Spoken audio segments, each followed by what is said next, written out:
So, if I'm not mistaken, about 3 years ago, maybe even before that, Mm-hmm. there was a former resident of mine who went to Case Western and did, what did he do there? Did he do ortho there? I think he did ortho at Case. Mm-hmm. And he was also telling me a little bit more information about some of the Was other he Saudi?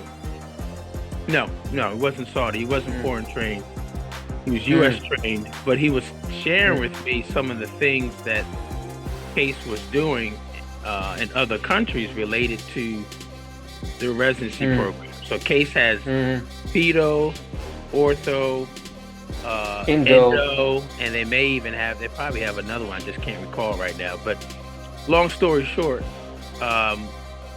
I remember talking to him and connecting with maybe someone who was getting ready to do endo at Case, and the candidate shared with me the fact that Case was working on a collaboration with one of the schools, the dental schools in Saudi Arabia, so that foreign trained students can come to the U.S. at Case, do their endo program, and then most of them either went back to Saudi or somewhere else for the most part. So it was a collaboration where I think they had one or two positions every year for a Saudi trained or internationally trained dentist who was pursuing a residency program. So when you mentioned a school that had a collaboration with Saudi, that was the first thing that The school that came to your mind was Case. Case. Yeah. So you're saying that this is UPENN? Yeah, UPENN. Great. So when are they coming to Saudi? You said next month? Late January of 23. Good. So what's your help question? Me. Like, what should I do before the workshop, and during the workshop, and after the workshop? Yeah. So what kind of workshop is it? Clinical, hands-on. What is the purpose of the workshop? Is the workshop just to provide some education to some additional education to Saudi dentists, or is no? This workshop is part of the like Saudi Dental Society conference. It's part of other workshops. It's not the only workshop. There are other like 5, including on the same day. So there will be Saudi dental conference. Yep. I got you. And they have this every year or something like that. Yeah, annually. Okay. And and as part of the conference, you're saying that there's a workshop for endo, or a class that's being put on by a professor or faculty member from UPenn, right? Gotcha. Okay. Is UPenn one of your programs that you are considering? Yep. Good. All right. So your question is, again, what do I do? How do I take advantage of this person from the endo program or endodontist from UPenn? How do I take advantage of? By the way, he's the program director. Oh, it is the program director. Yeah, so it's a huge, opportunity. Yeah. The moment I saw his this announcement about him coming, I immediately, signed up for the workshop. Yeah, makes sense. That was a good move. And they're coming in about 3 weeks. So you said January. I think I saw January 20th, 21st. 21st. Gotcha. Mm-hmm. So that's about 3 weeks. You got about 3 Yeah. weeks, Yeah. plus Yeah. or minus there. So again, your question is how do I take advantage of this program director being in my backyard, huh? You could say that. Yeah, I mean he's going to be in Saudi. You're going to have an opportunity to meet and learn from them. Is this workshop all day? How many hours is it? Yeah. It's from 9 in the morning until 5 p.m. So, you got a full day. Mm-hmm.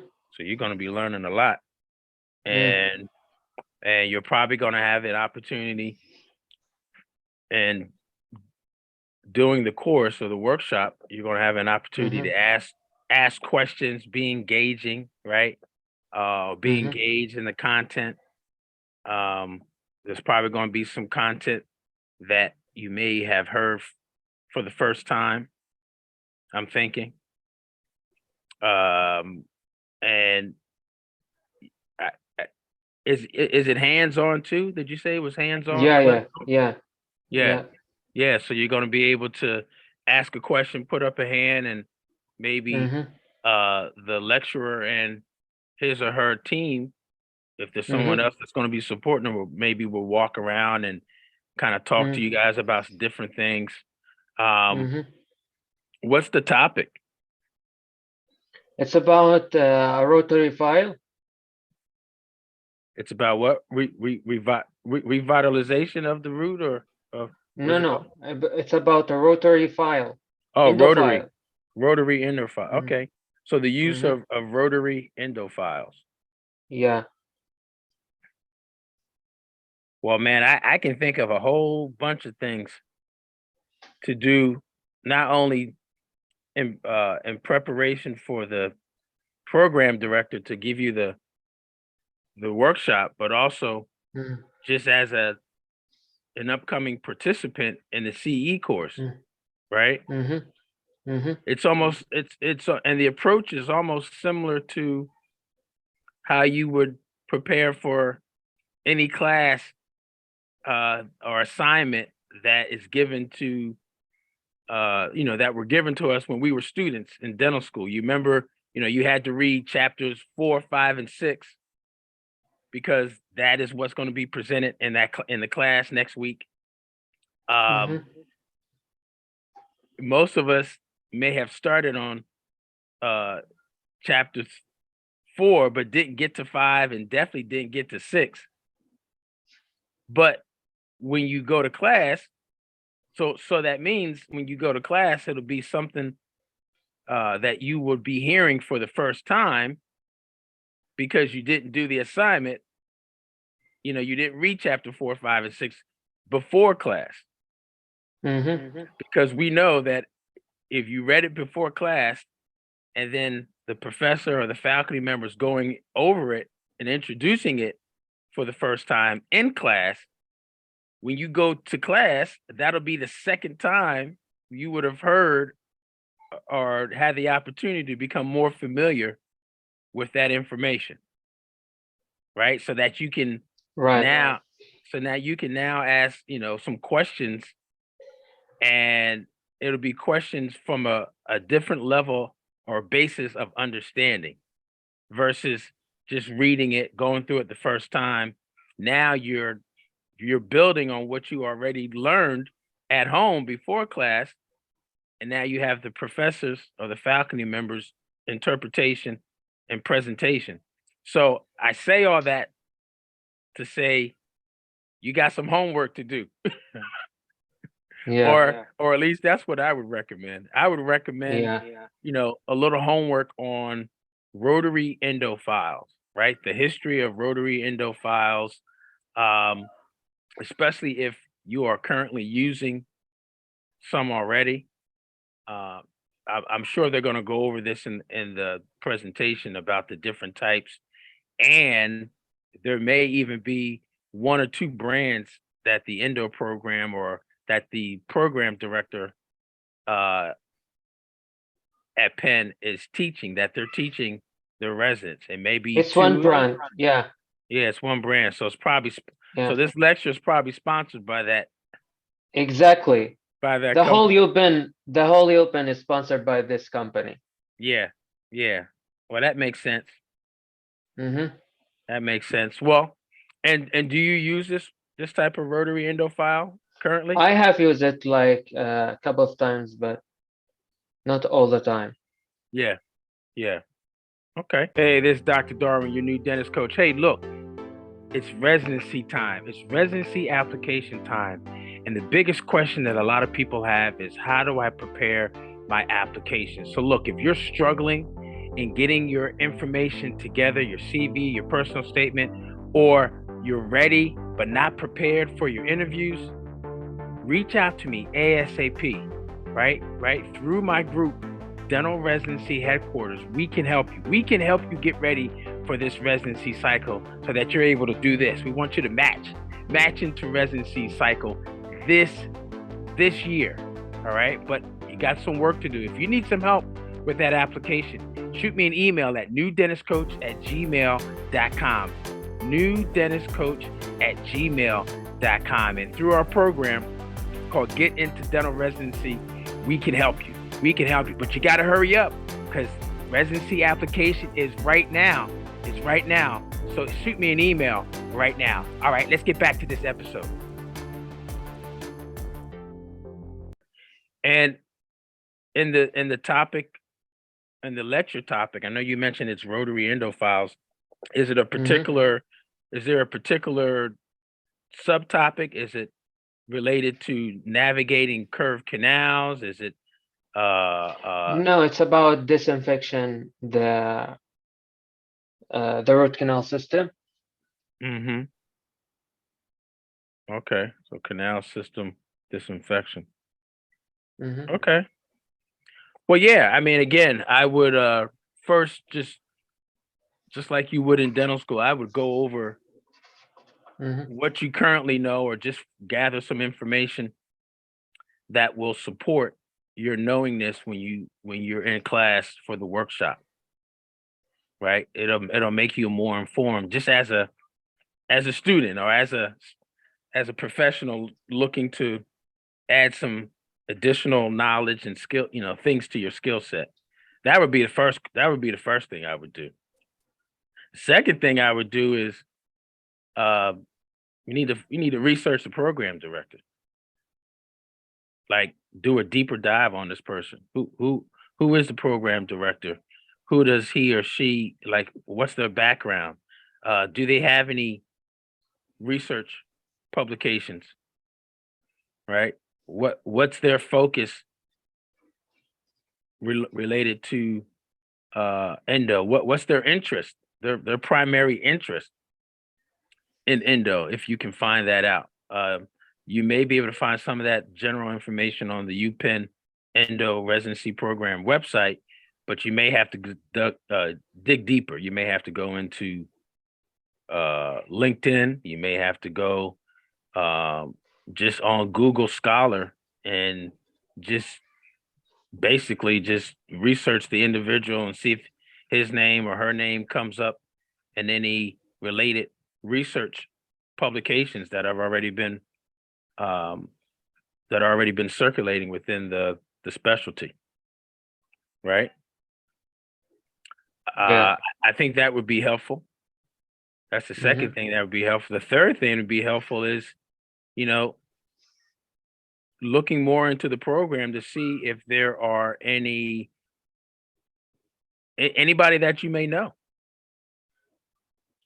There may be some. There is. Yeah. Yeah. There is one resident right now. Yeah. But I don't know him like directly. I know someone who knows him. Yeah. Yeah.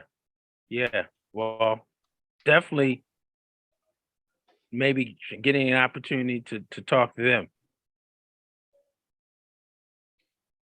That person that you know that knows somebody at UPenn's program, will not only help you right now as you prepare to take advantage or try to take advantage of the program director being in your backyard, but also it'll help you later on when you're getting ready to put together your application and prepare. Mm-hmm. So I would definitely figure out how to get a line of communication or get connected to that person at the program. Mm-hmm. Just to, you know, ask some questions about the program, but also teaching style, and the program director. Learn, maybe he may be able or she may be able to share a little bit more information about the program director, so that when you're in that lecture, you can introduce yourself in a way that demonstrates that not only are you familiar with the endo system, not only are you familiar with the program director as far as his interest or her interest as it relates to the topic, but also you can demonstrate that that you're passionate about endo, because here you are at a workshop on the weekend, well-renowned program director slash board certified endodontist that's lecturing internationally.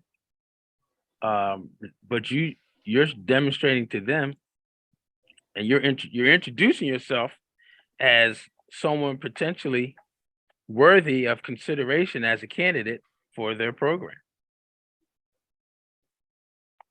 Right? This is your first Mm-hmm. introduction. This is your first introduction to the program director, but it's Mm-hmm. also their first introduction to you as a candidate.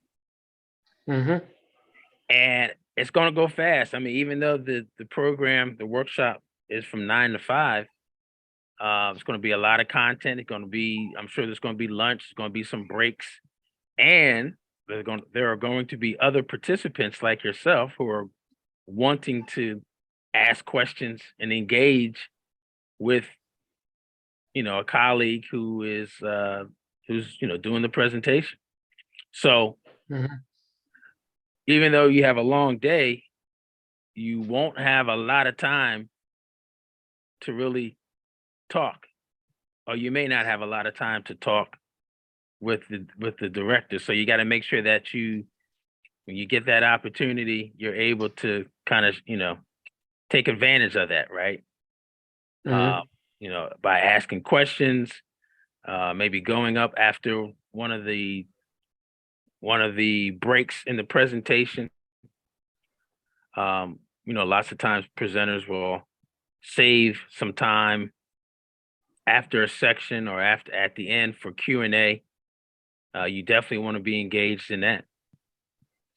But you want to have questions, right? You want to have questions not only based on the information that you're getting, but also based on information that you've researched prior to the presentation, so that when you communicate or ask your question, you have a very well thought out question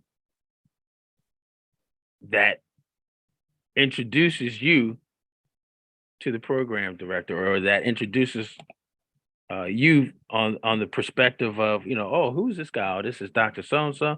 Oh, okay. You know, so that he pays attention or he recognizes you, right? Mm-hmm. I think those are the ways that you take advantage of this opportunity, especially when you're going to be face to face with the program director. I mean, this is a gift.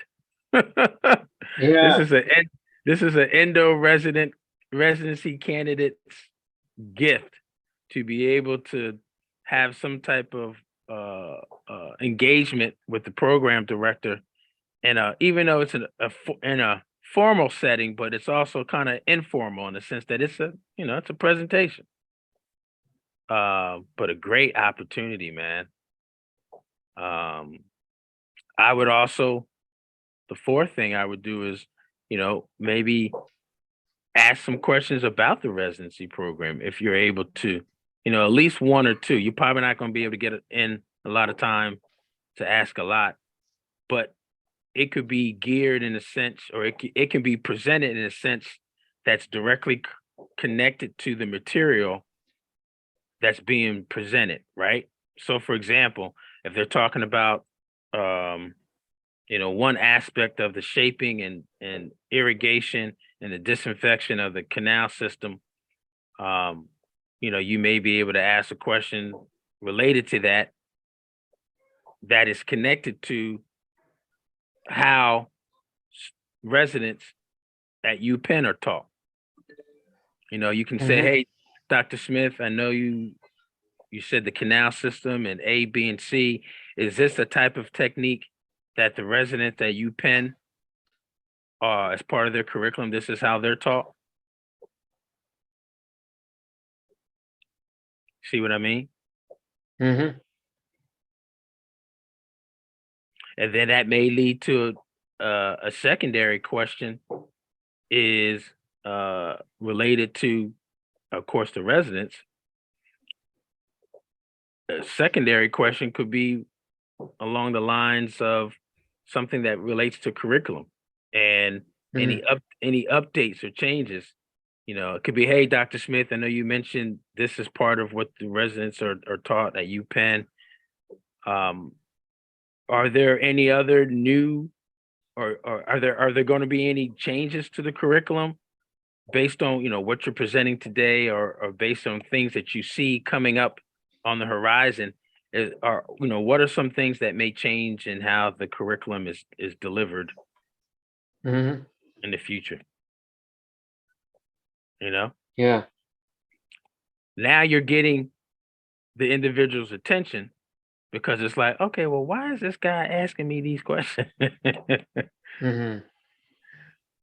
Which this is a good thing. Again, you're meeting the person for the first time, you're engaged in the workshop, but you're also engaged in learning more, or using the workshop as a segue to learning more about if this is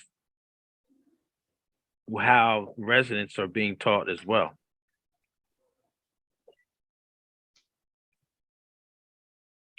Which may allow you some future discussion on, whether or not individuals can come to the school to shadow for a week. Yeah, I think that's very important. It is very important. A lot of programs, at least from former and also current ENDO residents who were part of the application process, one of the things that they did mention was the ability to go visit a program. Now, again, you're in a little bit of a different scenario, and a different scenario that's also unique in a sense that the program director's coming to you, so you don't have to, come to the U.S. at least right now. But that's why you want to take advantage of the opportunity and be prepared and ask some questions related to the program. But also, it'll give you an opportunity to say, hey, Penn is on my list of programs that I'm looking at. I would love the opportunity to maybe come visit the program for a couple of days. Do you guys, who should I speak to? Who should I contact at within the residency program to arrange a visit? I mean, those are 3 questions right there that you can ask the program director, and that will help you gain momentum as you are preparing your application for the next 6 months. Yeah, for sure. There you go, right there, man. I mean, those are things that I would. Yeah. Those are things that I would be considering as I prepare for this conference that's coming up in 3 weeks, especially with the opportunity to be face to face, one-on-one, in front of the program director of a residency program that's on your list. Yeah. Yep. Any other tips, Doc? I mean, those are good. Well, the last tip is this. Yeah. Make sure you do the things that we just talked about. That's the tip. Yeah. Because the tips don't mean anything if you don't have any action behind it, right? Like Mm-hmm. set a target, be specific, Mm-hmm. set a date as to when you're gonna, do your homework, and also Mm-hmm. set a date to how many questions you want to have prepared. Because again, it's going to be quick when you meet them face to face. It's going to be, after, Yeah. it's going to be in between the the presentation, in between the material, Mm-hmm. or it'll be at, maybe at the end of each section, the Q&A. So Mm-hmm. you want to be able to have your questions. You got to have your questions ready before presentation starts. And those three that I just kind of gave you will probably be the ones, um, or examples of ones that you can use, or that I would Mm-hmm. use to kind of start the conversation, help yourself get noticed, but also put yourself in a position where you can start to build a relationship with the program. And that last question, hey, PENN is on my list of programs. I'm coming to the US in the next couple of months. I want to come visit PENN, PENN, the program. I have a friend who is a colleague. I have a colleague who knows one of the residents. His name is, or her name is, Dr. So and so, and would love to come visit the program. Who should I contact at the residency program to make those types of arrangements? Okay. Yeah. You're not asking them. This is key. You're not asking if you can come. You're asking. You're basically saying, "I'm coming. I just need to know Yeah. who I need to talk to make these Yeah. arrangements. Who is the Mm-hmm. point of contact? Because it's probably not the program Yeah. director. Program Mm. director says, all right, well, contact the residency coordinator, or you contact Dr.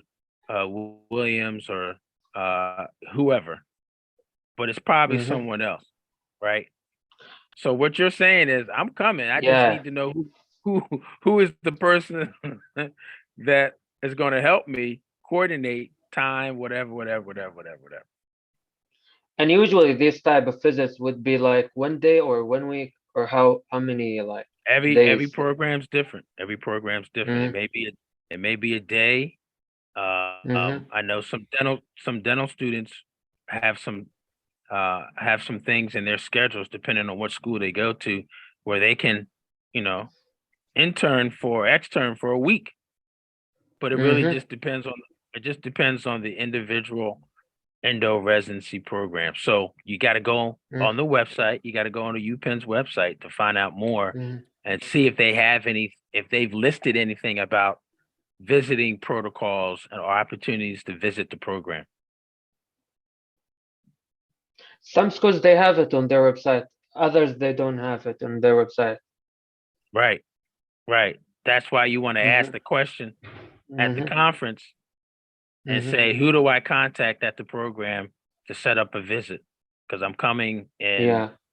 I'm coming in March, and Mm-hmm. I'm planning on coming to Philly, Mm-hmm. and PENN is on my list of programs to look at. Who do I contact at your program? Mm-hmm. And that person will tell you, well, we normally, once you find out who that is, send them an email, you contact them, say, hey, I met Dr. Smith here in Saudi Arabia. Mm-hmm. He came out for a presentation, and we were talking, and he referred me to you regarding coming to visit in Philadelphia. Do you know anybody named Dr. Smith? Because you keep repeating Dr. Smith, Dr. Smith. No, I'm just making up a name. Uh-huh. Just making up a name. Thank you, doctor, for your time. You're welcome, man. I look forward to hearing Thank back you. from you about how the conference was, and Mm-hmm. and how you started this process of taking advantage and preparing your application. So there you go.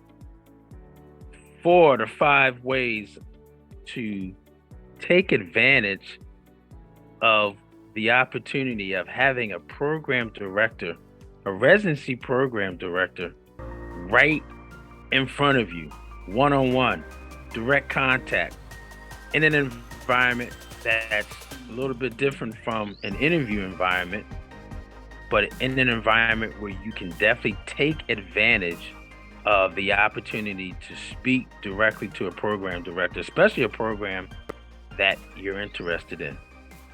Do your homework. Don't throw away this opportunity to be able to learn some more, but also introduce yourself as a future candidate for the residency program, a candidate that has the program director's program on your list. They don't know. You got to tell them that. And when you tell them that, you want to make sure that you're presenting yourself in a very professional manner, but also in a manner that shows you being interested and also being a candidate that potentially the program is interested in as well, by asking questions and being strategic in making sure you capitalize on the opportunity to talk to a program director one-on-one. Again, not a lot of times to be able to do so, or many times you're not able to have that direct conversation unless you go visit the program, or unless the ENDO program is at your dental school and you as a dental student may have an externship or a rotation in the postgraduate endo clinic where you have interactions with not only the residents but the faculty. Unless you have that type of opportunity, you have to seek other ways to make sure that you can be engaging, but also start to differentiate yourself in your candidacy in preparation. So, hope this has been helpful, and check out the next videos down below as well, and go to those videos right now. Hopefully you'll get into your residency program of your dreams very soon. If you have more questions, you can reach out to me at getintodentalresidency.com. Getintodentalresidency.com. Go to the next video. See you.